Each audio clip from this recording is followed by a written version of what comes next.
Dear students, আমরা এখন ম্যাথের স্পেশাল একটা টাইপ শিখবো। এই যে দেখেন, অনুপাত সমানুপাতের একটা ম্যাথ আমরা লিখে রাখছি, ঠিক আছে? দেখেন তো কত ইম্পর্টেন্ট না, বিসিএস আসছে, নিবন্ধনে আসছে, প্রাইমারি শিক্ষক নিয়োগে আসছে, আর বিএসসি নার্সিং এর জন্য খুবই ইম্পর্টেন্ট, ঠিক আছে? তাহলে দেখেন, একটা অনুপাত দেওয়া আছে ক:/খ, আর একটা দেওয়া আছে খ:/গ, ঠিক আছে? আপনাকে নির্ণয় করতে বলছে কি ধারাবাহিক অনুপাত। যদি এরকম ধারাবাহিক অনুপাত নির্ণয় করতে বলে, তাহলে আপনাকে কি করতে হবে? এই যে দ্বিতীয় অনুপাতটার প্রথম অংশটা দিয়ে দুইটাকে গুণ করতে হবে, ঠিক আছে? আর কি করতে হবে? শেষেরটা দিয়ে এই যে শেষেরটা গুণ।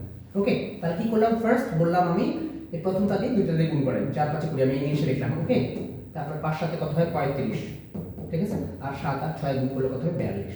এখন आंसर হয়ে গেছে আপনার। ওকে, কত आंसर? 1 নাম্বারটা, ঠিক আছে? এবার দেখি 2 নাম্বারটা দেখি। এই আপনাকে কি বলছে? দুইটা অনুপাত দেওয়া আছে, ধারাবাহিক অনুপাত কত? তাহলে সহজ, কি করবেন? দুইটাই গুণ করে দিবেন। 3 5 15, 3 7 21, আর 7 আর 13 গুণ করে দিবেন। 7 13 গুণ করলে কত হবে? 91। দেখেন 91 কত নাম্বারটা आंसर? 3 নাম্বারটা। ওকে, সহজ না? এবার দেখি আরেকটা,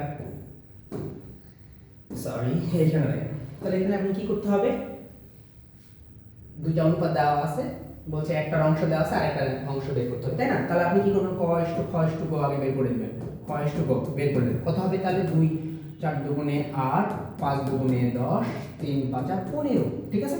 এখন কার অংশটা দেওয়া আছে? ক এর অংশ দেওয়া আছে। ক এর অংশ 800 সমান কত ভাগ? 8 ভাগ। তাহলে 1 ভাগ সমান কত? 100 না? শেষ। এবার কার মান বের করতে হচ্ছে? গ এর, তাহলে 1500। দেখেন 15 অংশ আছে, 15 × 100 1500। খ এর বললে কত হইতো? 10 অংশ, তাহলে 1000 হয়ে যেত, ঠিক আছে? সহজ না? তাহলে आंसर কত? খ। ঠিক আছে, বাই বাই।